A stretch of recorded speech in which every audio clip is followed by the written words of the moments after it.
Matt Sly created FutureMe as a quirky internet side project back in 2001. A simple way to write and send letters to your future self. It was a bootstrapped consumer app designed for occasional episodic usage, focused on web with a name your own pricing model and slow, steady growth. By 2021, with millions of letters sent per year, Matt sold FutureMe for a life-changing amount of money. No VC money, no growth hacks, no marketing budget, just a cool idea on the internet, plus perseverance, a lot of time, and a little bit of luck. In this episode, Rob Grieg and I sit down to chat with Matt Sly about building slow, keeping things simple, and chipping away at a decades-long side project. Take me back to childhood, Matt. What were you like? We're going way back. We're going way back. Grew up in California, Oakland. I was really into sports. I was really into kind of math, science stuff. I always thought I was creative, but was never really a technically skilled like artist and like an illustrator or a drawer or anything. So I think that's part of, when I got to college and like the internet and new media was happening, like it was a great creative outlet for me to feel like I could kind of become an artist without needing to be like a great illustrator.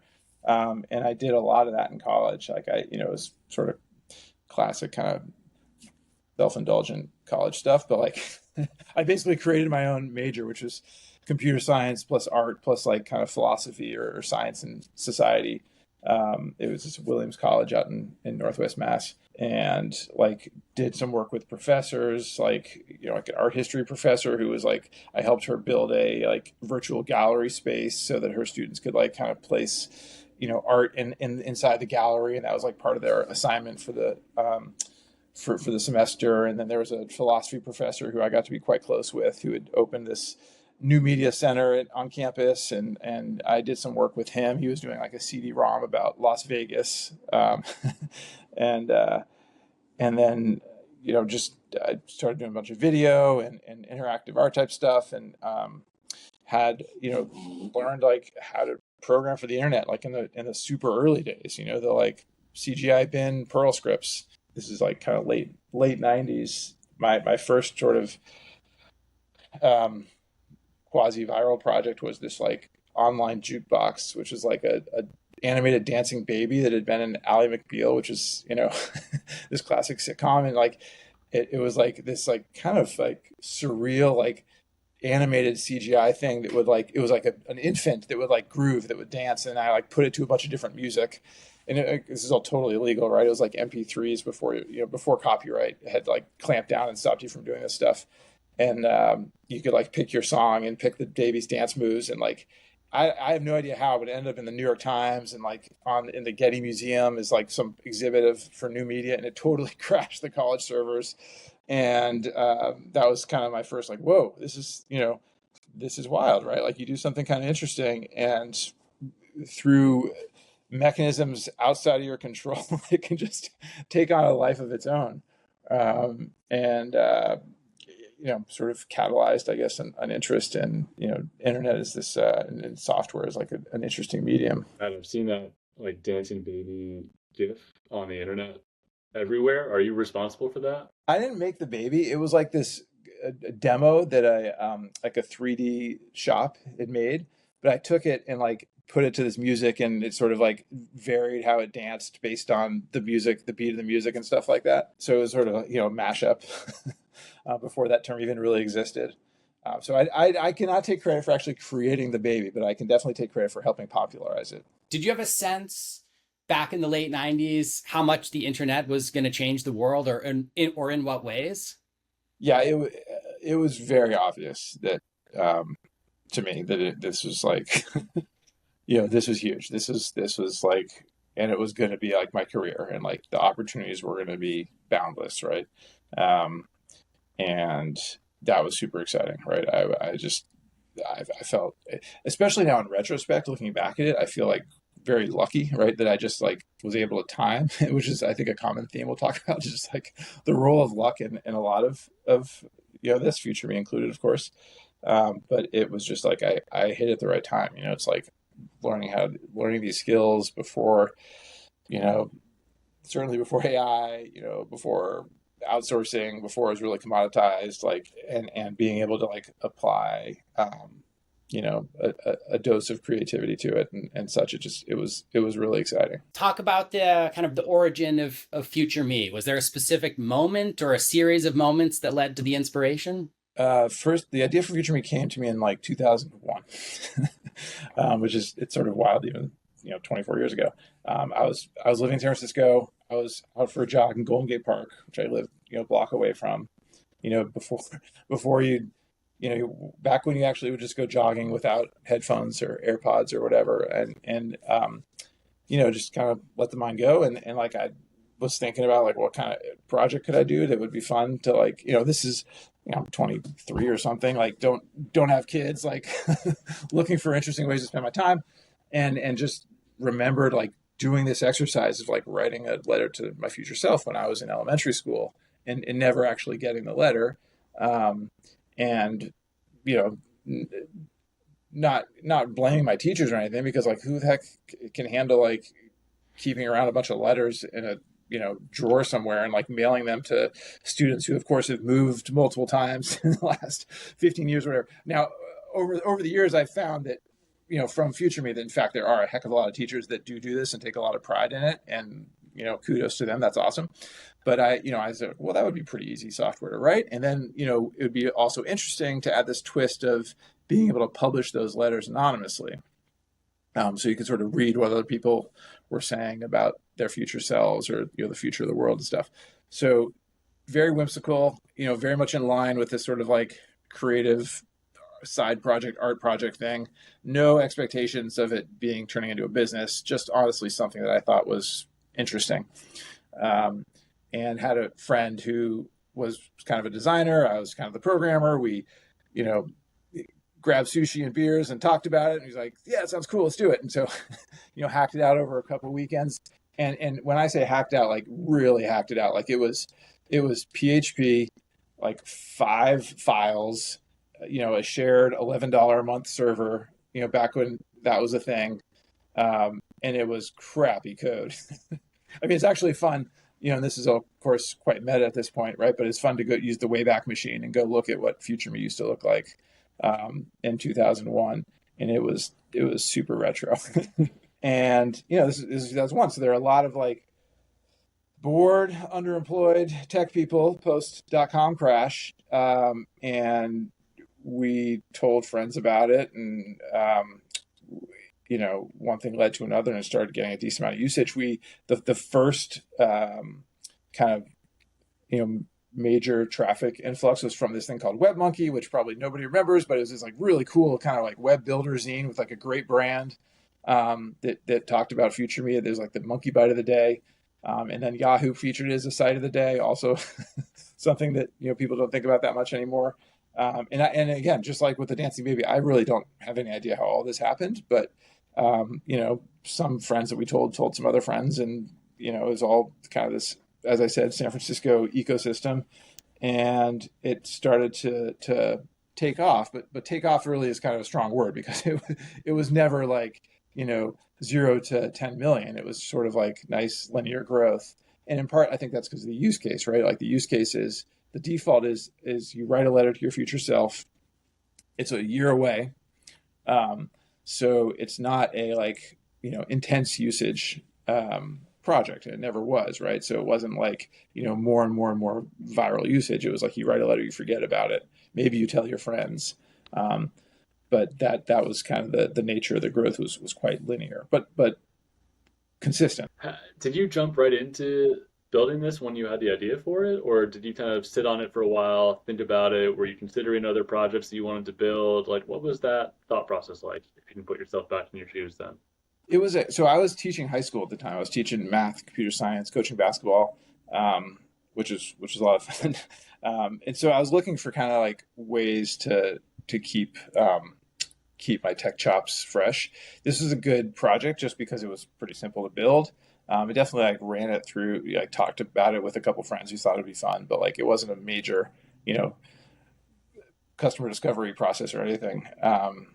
it was mostly like keep me occupied and give me something fun to do. Yeah, it was sounds cool. Let's do it. What were your own use cases for FutureMe?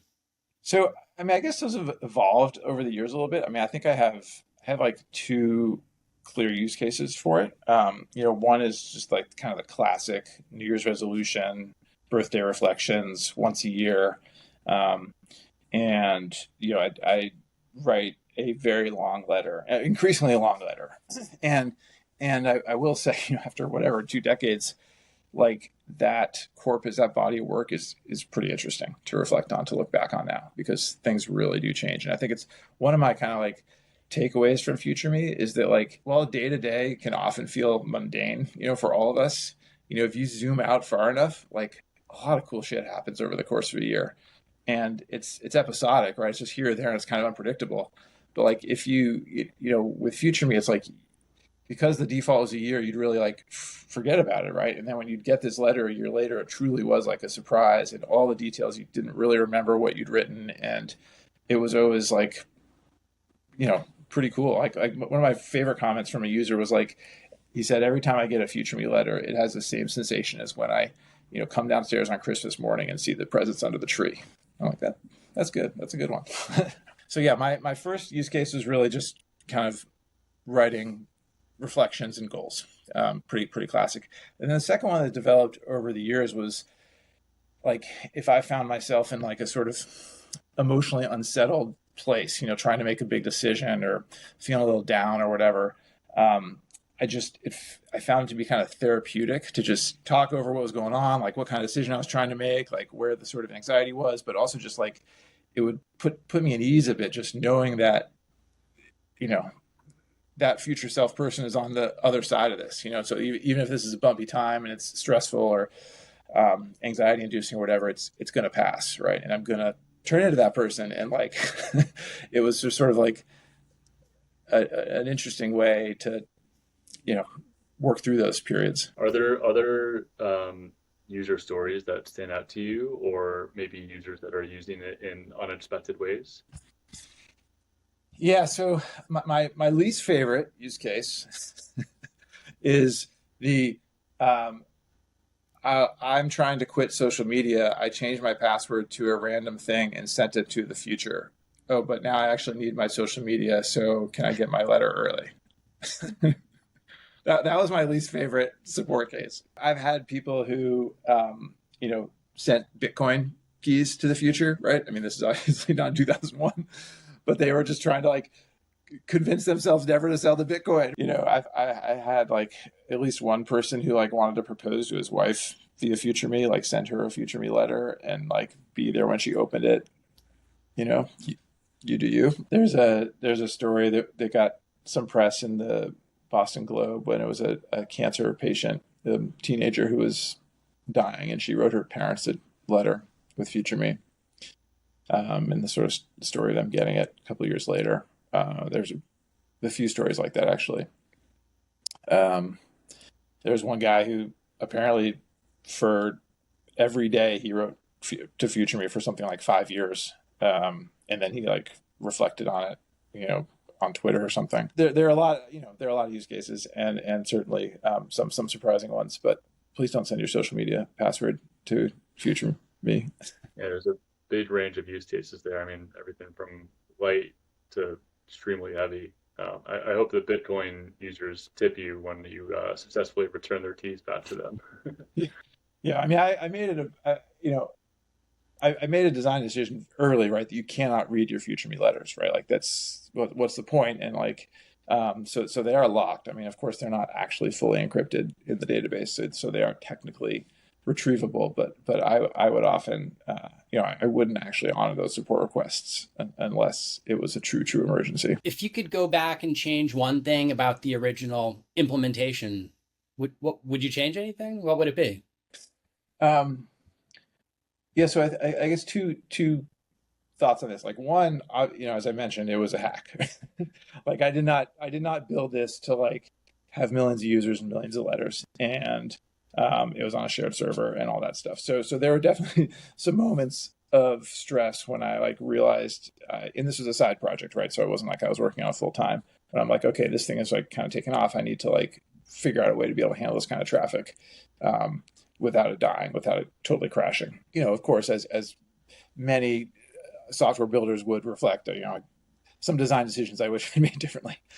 The flip side of that is that I'm really glad that I built it in such a way that it was as simple as possible, that it was always really cheap to run, that it never stressed me out financially. There was never a question where I was like, is this thing really, worth paying $7 a month for to keep running? Like, no. And this is one of my like big takeaways with the whole experience is that there is so much luck involved in kind of anything we do in life, but especially building consumer-facing internet software.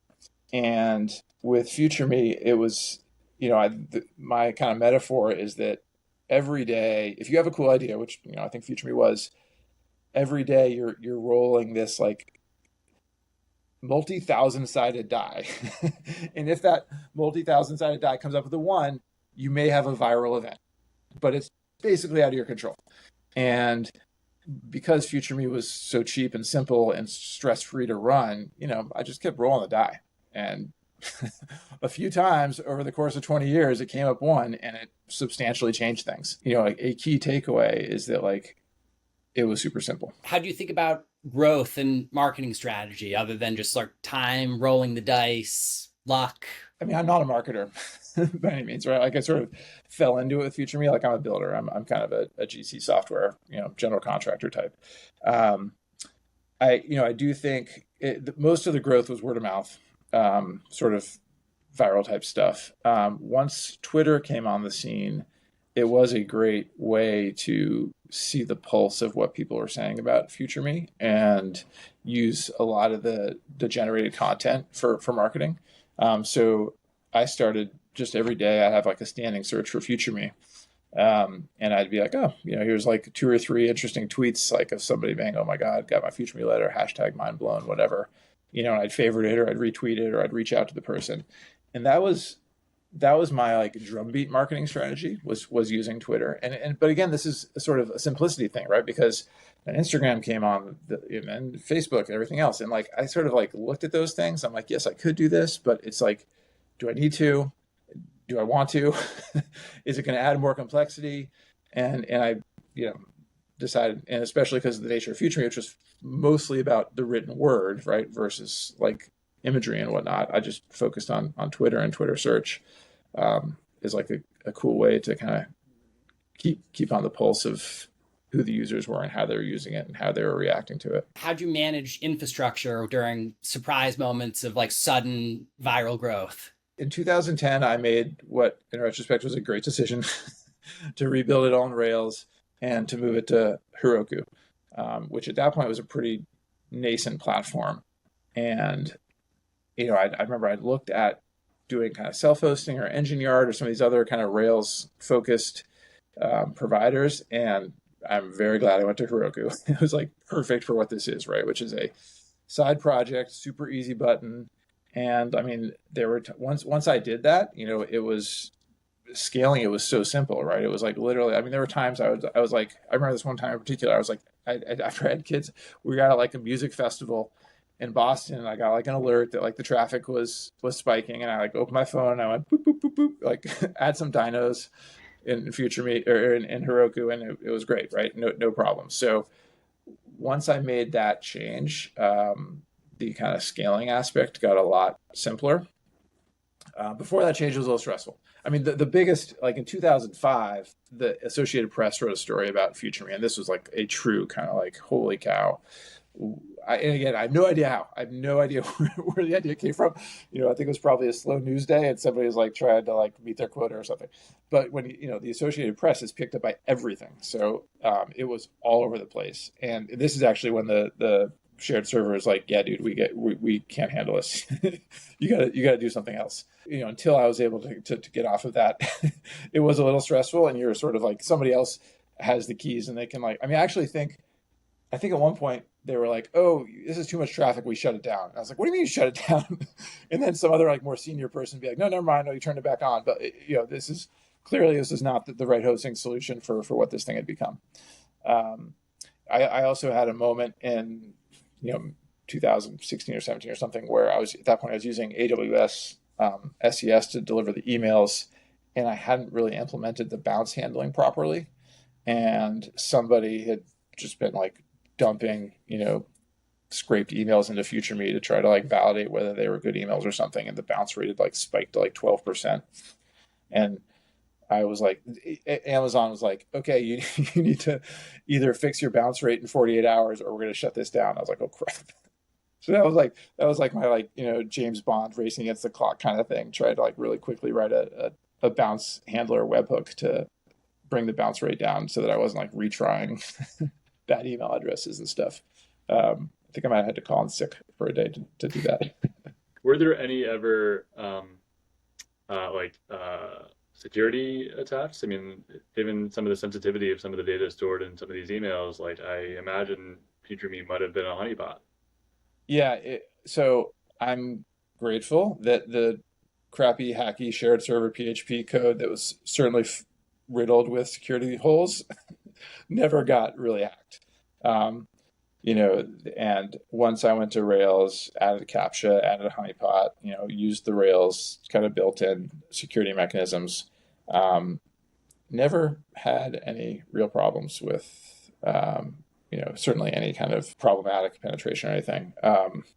You know, a lot like that one example I gave with the SES where somebody, I think, it manually using mturk or something, is what like sitting there typing in email addresses.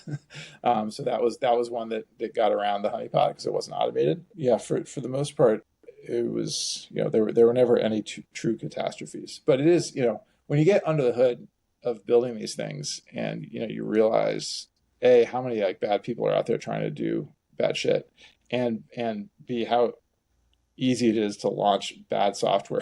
It's full of security holes. It does make me a little bit paranoid about everything I do, right? Like on the internet, because who wrote this? Like, is this actually, and I try to instill that paranoia in my family, but with not always successful.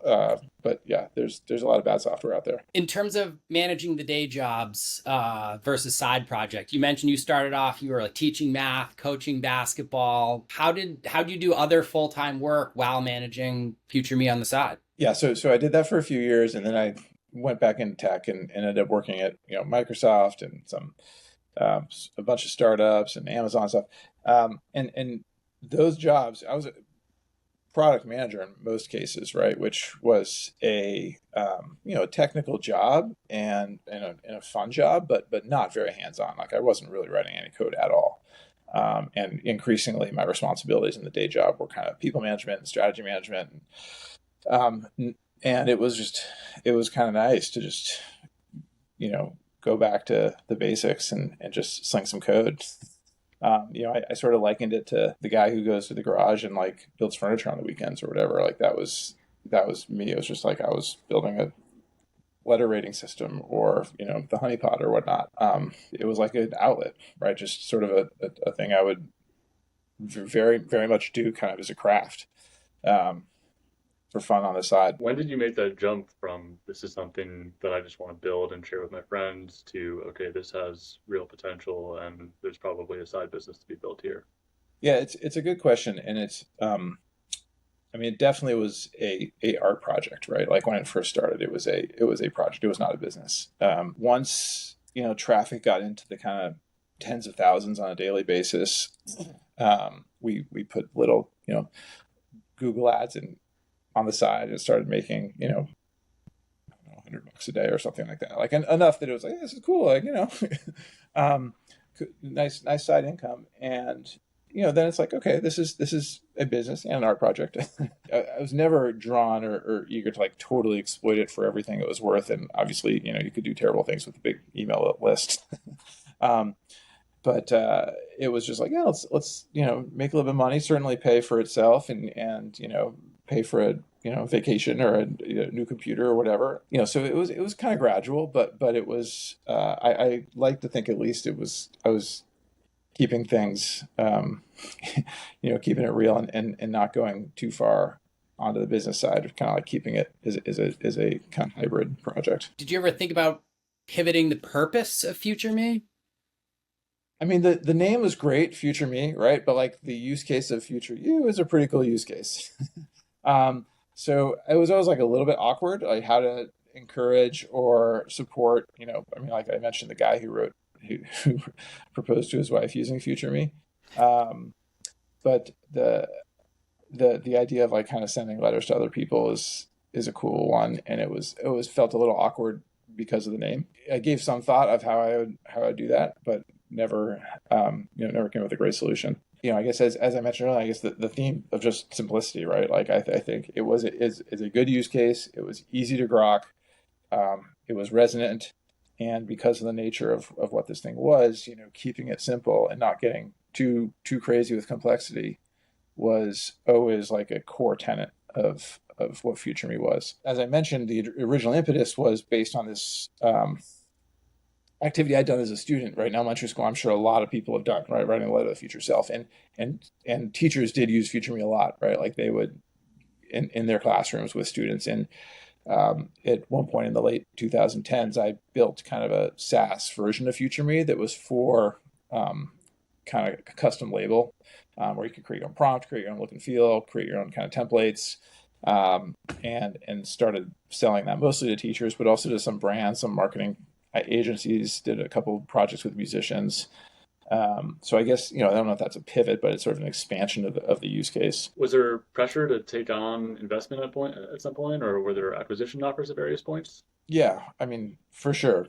Over the years, people would lob in usually offensively lowball acquisition offers. Had a few points where I thought about taking investment. I had cool jobs that I enjoyed doing, right? And that were paying well and that I was excited about. And I was just sensitive about negatively impacting FutureMe by taking on undue investment capital. I'd certainly seen that. You hang out around the startup ecosystem for a while, and you see companies and projects that raise too much money, right, and have cool products, but end up in an awkward capital structure. I never did. Now it's not like it was it was all over the place. And FutureMe really isn't, as it was not like kind of classic VC brand, right? It wasn't a hockey stick Instagram type story. Like the use case was very narrow, and of course it wasn't like SaaS or B2B anything really, right? So it was pretty nichey. In 2021, when lockdowns happened and FutureMe really had a viral moment, and yeah, it was funny. I had no idea where the traffic was coming from because I was using Google Analytics, and if in-app traffic for in-app browsers is kind of opaque for Google Analytics, so I couldn't tell where the traffic was coming because it was saying unknown. And then I had like a support ticket where somebody's like, you're going crazy viral on TikTok. And I was like, what the hell is TikTok? Because it's 2021, and like I was in my 40s, so I wasn't paying attention to TikTok, and lo and behold, like all these kids that were like stuck at home during lockdowns were like writing letters on FutureMe and sharing their experience on TikTok about it, and it just like it was the biggest traffic jump that we ever had, and then that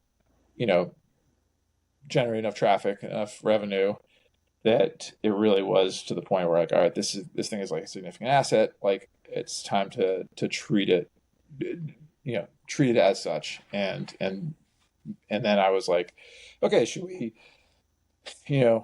quit my job, work on FutureMe, keep it bootstrapped? That was originally the plan, just kind of do that. But then fairly quickly, I ended up with a couple acquisition offers and a couple inbound VCs, and was in this sort of decision matrix of do I keep it as is, do I raise some money, do I sell it, and I wrestled with that for a bit. How'd you think about that decision? At that point I'd been through I'd been working in tech for 20 years or something, right? Like I'd been through the original .com crash. I'd been through 2007. I knew enough that these things are very cyclical, and I knew that we were at a very high point in terms of valuations. And initially I was going to take investment money, with a very generous pre-money valuation.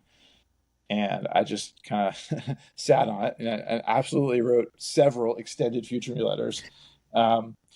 but got to the point where I just like didn't have conviction that I could, grow the business in a way that would justify the valuation and the expectations of the investors. And on the flip side, had acquisition offers, right? And basically ended up with, multiple fish on the line, like in terms of people competing for the valuation of the business. And after, a pretty long period of thinking about it, decided to sell. And it was life-changing money.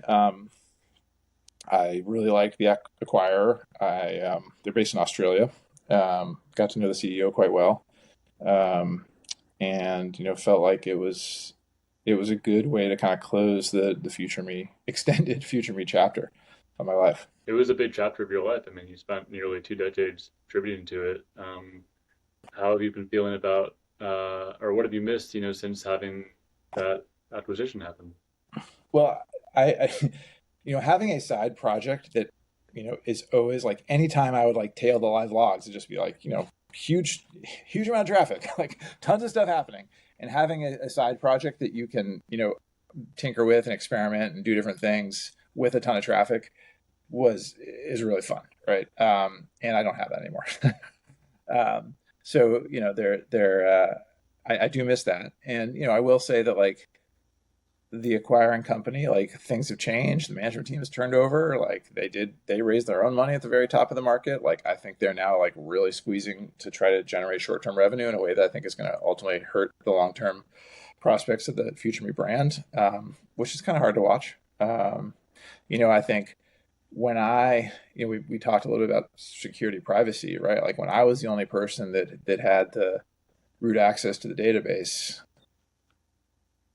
I felt fine because I trust myself and I know I'm going to do the right things. I don't know who has root access to the database now, right? I mean, I don't know who, and I think this is a challenge with any company basically. I mean, you look at obviously the change that Twitter has gone through from being like the hipster kids in San Francisco talking about where they were going to go drinking this weekend to like Elon Musk's X thing, right? Like, and that data has passed through a lot of different types of people with different objectives and different values and stuff. So it's actually one area where I think I remain interested in the concept around blockchain or distributed databases, right? Like I do think there is a important aspect of design that is enabled by blockchain and fully encrypted data, that you can own on your own terms. And to be honest, like I think if I was building FutureMe from scratch today, I think I would probably look at doing it on the blockchain. I think it would be a great use case for it. But at this point, just like Ev Williams and Jack Dorsey with Twitter, like I'm on the sidelines with FutureMe and I have to hope for the best, which, is only a hope. Where are you channeling your creative and tech energies these days? It's a good question. I mean, I'm in a sort of pre-tired state is what I call it. I've, done a bit of like consulting, a little bit of investing, a couple little like fun AI side projects. I built a thing called the Parent Bank, which is like for tracking allowance with your kids. It's kind of a free alternative to Greenlight, which I'd looked at using for my kid. I have 16 and 13-year-old daughters, and I looked at using Greenlight, but didn't want them to have an ATM card, didn't really want to pay $5 a month, and I'm only giving them $20 of allowance. It seemed like a bad financial lesson to teach. So I was like, oh, this would be a fun thing to just kind of bang out my own version of this. I'm working on another little side project. Its current working name is Quarterly Gems, which is like you basically make one and only one cultural recommendation of something to read, something to watch, something to listen to every quarter. And sort of tapping into the dynamic of FutureMe that like it's very limited by design, right? Like it's supposed to be episodic. It's supposed to be, kind of surprise you when it comes out. I'll probably be, releasing fairly shortly. But to be honest, I've also found like just other ways to kind of express creativity. Like I've gotten really into gardening, strangely enough. And actually it's my like my number one use case for ChatGPT is like consulting it about what I should grow in this partial shade area of my garden that is bunny resistant and will flower in, late summer. It's like this super advanced technology that I'm using to like get back to the earth and like grow flowers. It makes me chuckle. How do you think about building side projects in 2025 and like maybe how things have changed since the start of FutureMe? And are there future projects or are there side projects that you're inspired by? Obviously the advent of AI is totally a game changer for how we build things. And it's, to some degree it's exciting because you could write something like FutureMe in like literally an hour. But on the other hand, it kind of commoditizes it even more, right? Because it's just so easy to do it. I do think there is this, economic cultural shift that's going to happen with software. And I remember like having these moments where I would like be walking to work to Amazon and I would be like, past somebody who was like working on a house, like doing the roof or like, framing out the house. I'd be like, wow, that's like that's true craft, right? Like, or, like building like a custom bookshelf or something. But like, God, I make a lot more money than those people do. And like kind of feeling like guilty about it in a weird way. and now, and what software is also a craft, right? Like building software. And I think to some degree that's coming home to roost now a little bit. Software had the cheat code of being able to like craft something, but then have it be global instantly. But that now has like a flip side, right? Because you can craft something and anybody can craft something and they can all be global instantly. And so the competitiveness of being a software craftsperson is extreme and has gotten more so, and especially in a world of AI. So when I mentioned earlier in the discussion, like I just felt like I was lucky in a lot of ways, like with my timing. Like I feel that with being a software developer, right? Like timed it really well. And I don't know if I was in college now or, looking at my kids in 10 years and stuff, if I would necessarily recommend that learning how to build software is the best career path for, what in terms of economic security, for sure. Shortly after you sold FutureMe, you had a sudden health crisis. Talk about that experience and like kind of what was that like going from this incredible high to this sudden health crisis? Yeah. So I closed the sale in 2001, which included a year-long consulting engagement, which I did. And, with about a month left, I was diagnosed with stage 2 testicular cancer. And, sort of one day I was like, okay, a month left and I can do whatever I want. And like, wow, the world is my oyster, to, being worried about my life. Right. And it was a scary time. It was, I left my consulting engagement and had about 10 months of, 2 surgeries and chemotherapy. And it was, as you might imagine, it was hard. Lost my hair. Yeah. Couldn't really do much. And it was like this, I had this incredible good fortune, 1 year. And then I had this incredible bad fortune, less than a year later. And it did feel kind of cosmic. It was just like, this is the universe kind of telling me, keep me in check a bit, right? Like, congratulations on selling your business, but like, life is short and don't take it for granted. Thankfully I'm now cancer free. And, I do routine checkups every 6 months with scans and stuff, but the prospects are very good. So I'm thankful for that. But yeah, it's kind of a wild 2 years, right? To go through those two things back to back. Has that changed how you think about kind of parenting, spending time, kind of where to direct your energies next in life? Yeah, but it's more complicated than, like there's the cliche with cancer, that right, you're a cancer survivor and now every day is precious. And that's true for sure.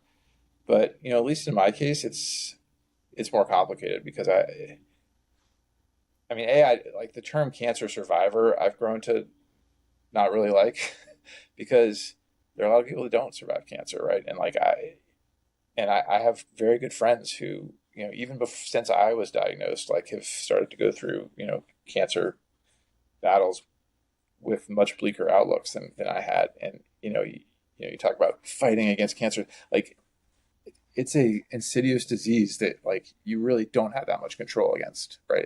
There's a lot of luck involved. Like, of course you want to do the right treatments, but ultimately whether you survive or not isn't really up to you. It's a bit of a tangent, but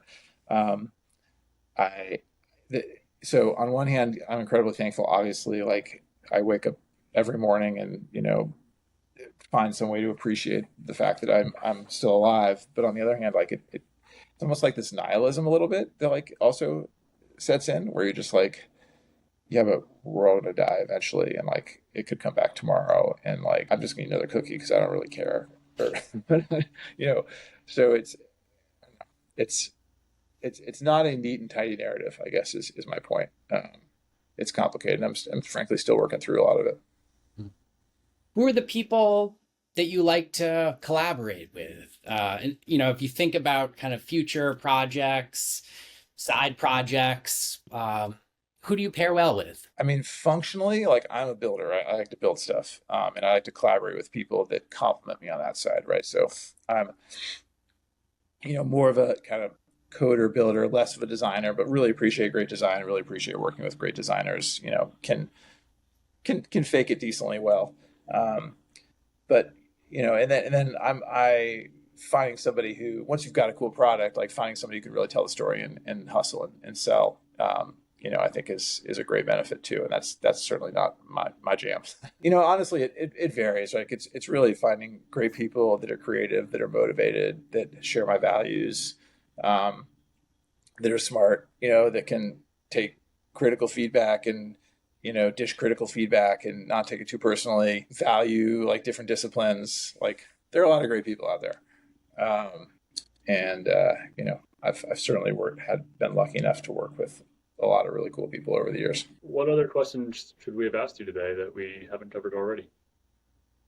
Well, I mean, I think when I reflect on the FutureMe story, I think one of the reasons it's interesting is it just kind of bucks the trend of so many of the common tech startup narratives, right? Like it was this 23-year side project.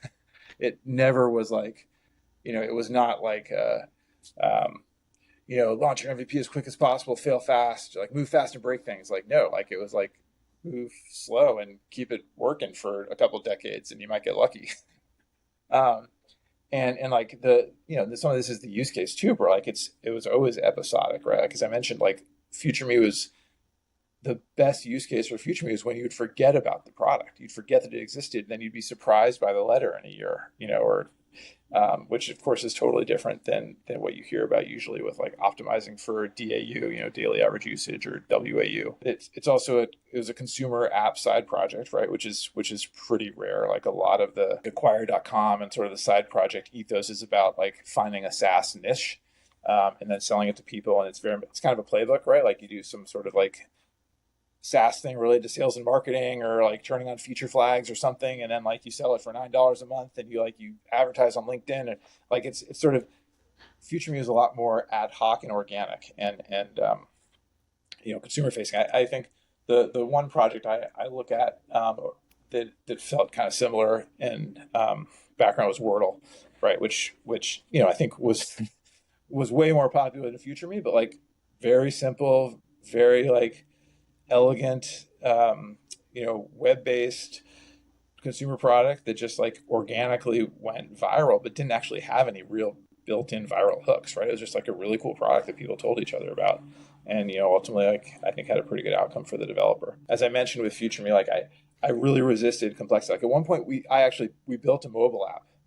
And, I worked with a friend who was an iPhone developer, and it was fun to do it and stuff like that. But then it's like, all of a sudden it's like way more complicated. And I got to like manage this mobile thing and like deal with my Apple development. Like really, what did it really add other than like saying I had an app, right? Like you can still do add to home screen with a web bookmarklet with Safari. Like what was really the point of an app, and ultimately retired it because I was just like, this isn't worth it. Again, that's like a counter narrative to what you saw in the mid 2000s or 2010s when everybody's like, mobile, everything's mobile, like native mobile. And I was like, no, web, man, throwback web. um, and then like, I experimented a lot with the pricing, for like basically how to package and price this thing. And rather than like the classic, like it is, $2.99 a month or whatever, like recurring, like it was just like name your own price. Default is $3. Some people would pay $100 a year. Some people would pay $5 a year. But like I did like kind of A/B tests with pricing pages, and even like putting a recurring checkbox, even if it wasn't checked, just saying make this recurring, like negatively impacted the conversion on the pricing page. And that's interesting, right? Because it was very much counter to the narrative of like, recurring revenue, recurring revenue, recurring revenue. FutureMe revenue was pretty much recurring, but like not automatically recurring. So, and of course, bootstrapping it, not taking VC money, and like kind of selling it rather than taking a large valuation of a seed investment and all that. Like it's just a story that is not very common in the kind of tech ecosystem. You mentioned luck a couple of times on this call, and I'm sure that's a factor, of course, but you also strike me as a guy who's like very intentional and well intentioned, and I think that's probably contributed greatly to the success of FutureMe. I mean, just the handful of decisions that you just mentioned are all choices that you made that made it a product that I think people felt they could trust. Well, thank you. Yeah, I mean, I read a book. Actually, it was again old school web reference, but as I mentioned, I went to Williams College, and there was a company called Tripod that was founded in Williamstown that was then sold to Lycos and sold, which. But he wrote a book. It's got about Peabody, and he basically the thesis of the book is, the question was smart or lucky, like reflecting on the success of Tripod, and the takeaway was basically, I was lucky, but I was smart enough to know that I was lucky, and so I think that's a pretty good credo, right? Like ultimately, it's luck. Like ultimately, that is the most important thing. But you can facilitate your own luck by putting yourself in a condition where creating the conditions where luck can occur. And that's sort of how I tried to approach FutureMe and other things in life, I guess. Matt, if people listen to this and they want to reach out or connect with you, check out Hidden Gems, like what's the best way to get in touch with you these days? You can find me on mattsly.com, find me on LinkedIn. It's mattsly@gmail.com. Very, very simple. Yeah. And I, to be fair, I have some idle cycles I'm looking to apply at this point. So eager to talk to folks who might want some feedback or, some eyes on something they're working on. I am enjoying gardening and cooking and doing my own little hacking, but I've got a few hours here and there. I wouldn't mind applying myself a little bit more. So, yeah, feel free to reach out. Anything else you want to share before we wrap? No, I think this is it, man. It's been really fun to talk about it. And thanks for taking the interest.